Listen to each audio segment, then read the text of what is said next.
नमस्कार, मैं हूं निम्मी और आपका स्वागत है बिहार आवर में। बढ़ते हैं बिहार की 25 अहम खबरों की ओर। CBSE exam 2021। बिहार झारखंड के सीबीएसई 10वीं और 12वीं के 5087 परीक्षार्थियों ने बदला केंद्र। केंद्रीय माध्यमिक शिक्षा बोर्ड में की 10वीं और 12वीं के हजारों परीक्षार्थियों ने अपना परीक्षा केंद्र बदल लिया है। ये छात्र अब उन शहर के परीक्षा केंद्र पर परीक्षा देंगे जहां का विकल्प छात्रों ने सीबीएसई को दिया है। ज्ञात हो कि कोरोना संक्रमण से बचाव के लिए सीबीएसई द्वारा केंद्र बदलने की सुविधा छात्रों को दे दी गई थी। इसमें उन छात्रों को परीक्षा केंद्र बदलने का विकल्प भी था जो कोरोना के कारण दूसरे शहर में फंसे थे और वह उसी शहर में परीक्षा देना चाह रहे हों। CBSE Bihar police constable result. Bihar police सिपाही भर्ती का रिजल्ट घोषित। बिहार पुलिस के सिपाही के पद पर बहाली के लिए सोमवार को रिजल्ट जारी कर दिया गया है। केंद्रीय चयन पार्षद द्वारा प्रकाशित रिजल्ट में 11,838 अभ्यर्थियों को सफलता मिली है। सिपाही के लिए आने वाली परीक्षाएं और भी आसान होंगी। पार्षद का कहना है कि सरकार ने सिपाही के पद पर बहाली के लिए शैक्षणिक योग्यता इंटरमीडिएट पास रखी है, लेकिन प्रश्न पत्र मैट्रिक के समकक्ष रखने का निर्णय लिया है। फलतः भविष्य में होने वाली परीक्षाएं अपेक्षाकृत सरल होंगी। अभ्यर्थियों को दलालों के चक्कर में नहीं पड़ने की पार्षद की अपील भी की गई है। Corona in India. देश में कोरोना के 12 लाख से अधिक एक्टिव केस। अमेरिका के बाद भारत दुनिया में कोरोना के सबसे ज्यादा प्रभावित दूसरा देश है। भारत में पिछले कुछ दिनों से लगातार 1.5 लाख से अधिक कोरोना के पॉजिटिव मामलों की पुष्टि हो रही है। केंद्रीय स्वास्थ्य मंत्रालय के अनुसार देश में कोरोना के एक्टिव मामलों की संख्या 12 लाख के पार पहुंच गई है। भारत ने रूसी वैक्सीन स्पुतनिक 5 के आपातकालीन इस्तेमाल को दी मंजूरी। अखबार ने रशियन डायरेक्टर इन्वेस्टमेंट फंड के हवाले से जानकारी दी। इसमें कुछ ही घंटे पहले भारतीय एक्सपर्ट पैनल ने कोरोना संक्रमण के आपातकालीन मामलों में स्पुतनिक 5 के इस्तेमाल को मंजूरी देने की सिफारिश की थी। इसी के साथ भारत के कोविड-19 के खिलाफ जंग में 3 वैक्सीन हैं। सीरम इंस्टीट्यूट ऑफ इंडिया में और ऑक्सफर्ड एस्ट्राजेनेका के सहयोग से बनी कोविशील्ड। रमजान 2021। 14 अप्रैल को होगा पहला रमजान। जाने क्यों पाक माना जाता है ये महीना। बुधवार को रमजान का पाक महीना शुरू हो सकता है। सोमवार को चांद दिखने की उम्मीद नहीं थी, लेकिन दिखा नहीं। इसके बाद लखनऊ की मरकजी चांद कमेटी फरंगी महल ने ऐलान किया है कि 14 अप्रैल से रमजान का महीना शुरू होगा। रमजान इस्लामी कैलेंडर का नवा और पवित्र महीना होता है। दुनिया भर के मुसलमान रोजे के लिए इस महीने को बलिदान का महीना मानते हैं। रमजान की शुरुआत चांद देखने के बाद ही होती है। और रमजान को पवित्र क्यों माना जाता है? मुसलमानों के लिए रमजान वह महीना है जिसमें 1400 साल से पहले पैगंबर मोहम्मद के सामने इस्लाम की पवित्र पुस्तक कुरान की पहली आयत का अवतरण हुआ था। इस पूरे महीने मुसलमान फर्ज की नमाज के साथ रोजे की शुरुआत करते हैं और सूर्यास्त की नमाज के साथ रोजा खोलते हैं। चुनाव आयोग के बैन के खिलाफ धरने पर बैठी ममता बनर्जी। पश्चिम बंगाल की मुख्यमंत्री ममता बनर्जी चुनाव आयोग द्वारा 24 घंटे के बैन के विरोध में कोलकाता में गांधी मूर्ति के पास धरने पर बैठ गई हैं। आयोग के फैसले को बताया असंवैधानिक एवं अलोकतांत्रिक। पटना एसटीएफ के हाथ लगी बड़ी सफलता। 50,000 रुपए का इनामी बदमाश गिरफ्तार। इन बदमाशों के ऊपर 50 लाख रुपए का इनाम भी था। ये सब हरियाणा के सिरसा के नाम बदलकर रह रहे थे। पटना एसटीएफ के में एक बड़ी सफलता हाथ लगी है। पिछले साल महिला मुखिया की हत्या कर फरार हुए बिहार के बेगूसराय जिले के कुख्यात बदमाश रंजीत महतो उनके 2 साथियों पटना एसटीएफ ने हरियाणा के सिरसा जिले में गिरफ्तार कर लिया गया है। इन बदमाशों के ऊपर 50,000 रुपए का इनाम भी था। ये सब हरियाणा के सिरसा के नाम बदलकर रह रहे थे। कोरोना के असर से बेजार हुआ पटना। प्रसिद्ध चौराहा भी वीरान। कोरोना की दूसरी लहर का असर अब पटना में भी देखने को मिल रहा है। कोरोना की लहर दूसरी लहर से ज्यादा पटना का सबसे व्यस्त चौराहा डांग बंगला चौराहा भी अछूता नहीं है। कोरोना की दूसरी लहर का असर पटना में भी देखने को मिल रहा है। कोरोना की दूसरी लहर से राजधानी पटना का सबसे व्यस्त चौराहा डांग बंगला चौराहा अछूता नहीं रह गया है। रेलवे स्टेशन से गांधी मैदान जाने के लिए इन लोग इसी चौराहे से होकर गुजरते हैं। सामान्य दिनों में ये फिर सप्ताहिक के शुरुआत दिनों में यहाँ ट्रैफिक काफी ज्यादा होता है, लेकिन आज यहाँ सन्नाटा पसरा हुआ है। Bihar corona virus news. Bihar में कोरोना से 24 घंटे में 16 की मौत। अस्पतालों में आईएएस अफसरों की तैनाती। बिहार में बीते 24 घंटे के दौरान कोरोना वायरस संक्रमण की रफ्तार कुछ धीमी हो गई है, लेकिन जांच का आंकड़ा अभी भी कम हुआ है। स्वास्थ्य विभाग द्वारा जारी अंतिम आंकड़े के अनुसार बिहार में कुल 2,999 नए संक्रमित मिले हैं, जिनके साथ राज्य में सक्रिय मरीजों की संख्या 17,052 हो चुकी है। बीते 24 घंटे के अंदर 16 कोरोना संक्रमितों की मौत भी हो गई है। विदित हो कि राज्य के मुख्यमंत्री नीतीश कुमार ने रोजाना 1 लाख कोरोना जाँच का लक्ष्य दिया है, लेकिन स्वास्थ्य विभाग ने अभी तक यहाँ नहीं पहुँच चुका है। बाईपास सर्जरी के बाद राष्ट्रपति कोविंद को दिल्ली एम्स में छुट्टी। सीएम नीतीश ने कहा, आप तीर्थदायी हो। देश के राष्ट्रपति रामनाथ कोविंद दिल्ली के अखिल भारतीय आयुर्विज्ञान संस्थान की सर्जरी के बाद स्वस्थ होकर राष्ट्रपति भवन लौट चुके हैं। इसकी जानकारी उन्होंने ट्वीट करके दी। उनके स्वस्थ होने पर बिहार के मुख्यमंत्री नीतीश कुमार सहित कई राजनेताओं ने शुभकामनाएं भी दी है। विदित हो कि राष्ट्रपति के बिहार से पुराना नाता जुड़ा है। राष्ट्रपति बनने के पहले वे बिहार के राज्यपाल भी थे। अब पहनी अरहर के डंठल से बने आभूषण। जाने समस्तीपुर के कृषि वैज्ञानिकों के कमाल। इस तरह होता निर्माण। कृषि विवि परिसर में स्थित अभियंत्रण महाविद्यालय में इंजीनियर डॉक्टर एस.के. पटेल का कहना है कि डंठल की खरीद जिले के किसानों से 10 रुपये प्रति किलोग्राम की जाती है। उसका छिलका उतारने के बाद चाकू, रंदा व आरे सहित अन्य उपकरण के उत्पाद बनाए जाते हैं। निर्माण के बाद उनकी रंगाई भी की जाती है। आभूषणों को खूबसूरत बनाने के लिए उस पर मधुबनी पेंटिंग की जाती है। डॉक्टर पटेल का कहना है कि अरहर का डंठल स्पंजी और फाइबर युक्त होता है। इसके चलते इस तरह के सामान बनाने में आसानी होती है। बिहार क्राइम। नौतन में 384 बोतल देशी शराब व 74 बोतल अंग्रेजी शराब के साथ 5 लोग गिरफ्तार। स्थानीय पुलिस ने गुप्त सूचना के आधार पर मंगलवार की सुबह करीब 10 बजे मंगलपुर चंपारण तटबंध पर छापेमारी की, जिसमें एक कार सहित भारी मात्रा में फ्रूटी शराब के साथ 4 धंधेबाजों को घर दबोचा है। बिहार में सेना का रास्ता रोकने की सड़क पर खड़ी हुई दीवार। दानापुर में हुई घटना की वजह आप भी जारी है। सोमवार को चांदामारी लोदीपुर मार्ग पर सेना द्वारा गेट लगाए जाने की में आक्रोशित ग्रामीणों ने विरोध करते हुए कटेला पुल के निकट रास्ता को रोकते हुए सड़क पर दीवार बनानी शुरू कर दी। इसको लेकर सेना व ग्रामीणों में घंटों विवाद चला।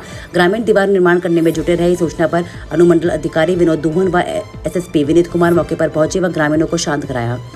इसके बाद ग्रामीणों ने दीवार को ध्वस्त कर दिया। Bihar job alert. इंजीनियरिंग व पॉलिटेक्निक छात्रों को बम्पर रोजगार देंगी बिहार आ रही कंपनियां। Bihar job alert. बिहार जल्दी में इंजीनियरिंग व पॉलिटेक्निक छात्रों के बड़े पैमाने पर रोजगार देने आईटी कंपनियां आ रही हैं। इसके लिए बिहार के नीतीश कुमार सरकार ने पहल की है। राज्य सरकार ने 18 कंपनियों को प्लेसमेंट के लिए बुलाया है। कोरोना वायरस संक्रमण के संकट भरे दौर में भी बम्पर रोजगार को लेकर यह गुड न्यूज है। बिहार के इंजीनियरिंग कॉलेजों का पॉलिटेक्निक संस्थानों में पढ़ाई करने वाले विद्यार्थियों के लिए आईटी, ऑटोमोबाइल समेत कई अन्य सेक्टरों के लिए कंपनियां बम्पर प्लेसमेंट देने आ रही हैं।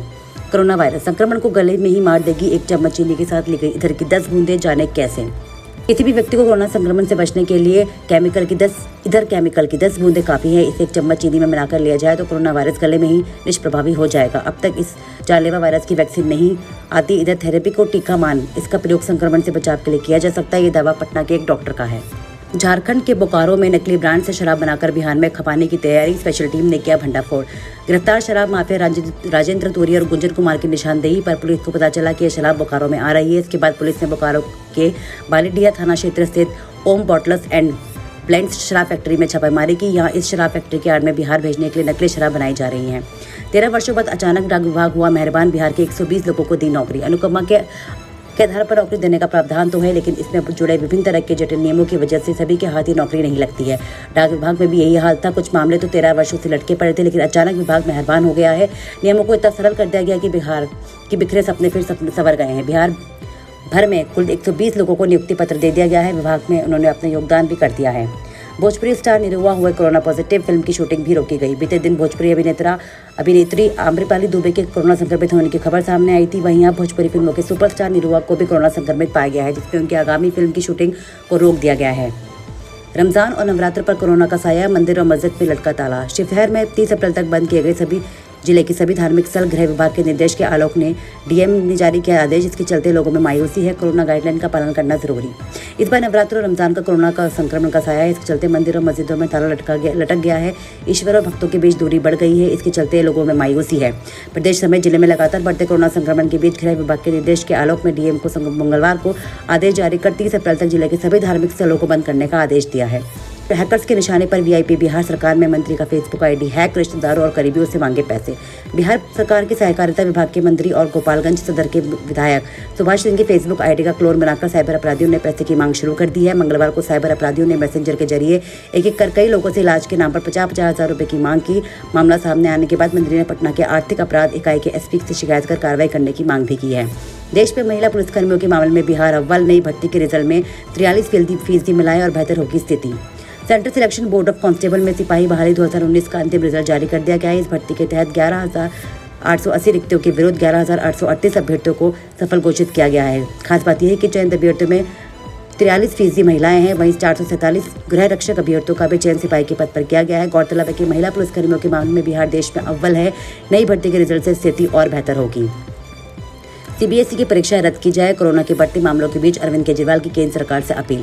दिल्ली में कोरोना के बढ़ते हालातों के बीच मंगलवार को एक बार फिर मुख्यमंत्री अरविंद केजरीवाल ने डिजिटल प्रेस कॉन्फ्रेंस की। दिल्ली में कोरोना के बढ़ते हालातों के बीच मंगलवार को एक बार फिर मुख्यमंत्री अरविंद केजरीवाल ने डिजिटल प्रेस कॉन्फ्रेंस की। उन्होंने मौजूदा हालात पर चिंता जताते हुए कहा कि इस बार की कोरोना लहर बहुत ज्यादा खतरनाक है। इस लहर में युवा और बच्चे सबसे ज्यादा प्रभावित हो रहे हैं। इस बार 65% मरीज 45 साल से कम उम्र के हैं। सीएम ने अपील भी की है कि आप जब भी घर से बाहर निकले कोविड दिशा निर्देशों का पालन जरूर करें। और उन्होंने सरकारी अस्पतालों में 24 घंटे कोरोना के टीके लगाए जा रहे हैं, इसलिए अगर आप 45 साल से ऊपर है तो इसका टीका जरूर लगवाएं।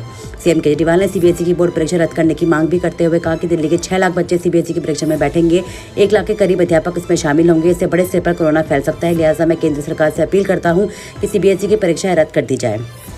आईपीएल में खेलने को तैयार है बिजनेसमैन हर्ष गोयनका। बोले फ्री में खेलूंगा, बस मेरी 2 शर्तें हैं। आरपीजी ग्रुप के चेयरमैन ने क्रिकेट फील्ड की एक तस्वीर पोस्ट की। उन्होंने कहा कि अब आईपीएल खेलने के लिए वे पूरी तरीके से तैयार है, लेकिन उनकी 2 शर्तें हैं। एक तो उनको रनर चाहिए और दूसरा कि वो टेनिस बॉल से खेलेंगे। आईपीएल में खेलने को तैयार बिजनेसमैन हर्ष गोयनका, लेकिन रखी 2 शर्तें। 63 वर्षीय हर्ष गोयनका ने लिखा, लाइन लाइफ के लिए शुक्रिया। मैं हर शाम क्रिकेट खेल रहा हूँ, हकीकत मैं फॉर्म में लौट आया हूँ। आईपीएल टीम के मालिक, मैं आपके लिए फ्री में खेलने के लिए तैयार हूँ। मेरी बस यही शर्तें हैं कि मैं टेनिस बॉल से खेलूँ और 50 रन बनाने के बाद मुझे रनर चाहिए। कोविड-19 महामारी का अंत अभी काफ़ी दूर, WHO प्रमुख ने यह बताया कारण। WHO प्रमुख ने कहा, दुनिया भर में जनवरी और फरवरी में लगातार 6 हफ्तों तक संक्रमण के मामलों में कमी देखी गई है। अब हम लगातार 7 सप्ताह के मामलों में वृद्धि देख रहे हैं और 4 सप्ताह में मौत के मामले इजाफा हो रहे हैं। WHO प्रमुख ने कहा, टीका शक्तिशाली हथियार तो है, लेकिन यही एकमात्र हथियार नहीं है। पश्चिम बंगाल चुनाव धरने पर ममता बनर्जी, चुनाव आयोग के फैसले से गरमाई सियासत। चुनाव आयोग की ओर से चुनाव प्रसार पर 24 घंटे की पाबंदी के खिलाफ पश्चिम बंगाल की मुख्यमंत्री ममता बनर्जी ने मंगलवार दोपहर को कोलकाता में महात्मा गांधी की मूर्ति के पास धरना शुरू किया। हालांकि उनको अब तक इसके लिए सेना की अनुमति नहीं मिल सकी है। ये इलाका सेना का है। मंगलवार सवेरे टीएमसी में धरने की अनुमति के लिए सेना को एक पत्र भी भेजा गया था, लेकिन यह रिपोर्ट लिखने तक सेना ने उस पत्र पर कोई फैसला नहीं लिया था। सेना के एक प्रवक्ता ने बताया कि इतने कम वक्त में इस तरह की अनुमति नहीं दी जा सकती, क्योंकि इसके लिए कुछ तय प्रक्रिया का पालन करना होता है। उधर ममता के इस धरने पर बीजेपी ने उनको आड़े हाथों लिया है। किसी मुख्यमंत्री का इस तरह चुनाव आयोग के फैसले के खिलाफ सड़क पर उतरना उन्हें शोभा नहीं देता। प्रदेश बीजेपी अध्यक्ष दिलीप घोष ने कहा कि ममता पर 24 घंटे नहीं बल्कि चुनाव संपन्न होने तक पाबंदी लगाई जानी चाहिए। विपक्षी कांग्रेस और सीपीएम में भी ममता धरने की आलोचना की है। हालांकि उन्होंने चुनाव प्रचार पर पाबंदी के चुनाव आयोग की निष्पक्षता के गुण को लेकर भी सवाल उठाए हैं। आज की खबरों में इतना ही। कल की खबरों के लिए हमारे साथ जुड़े रहें। चैनल को सब्सक्राइब करना ना भूलें। सुरक्षित रहें, स्वस्थ रहें। धन्यवाद।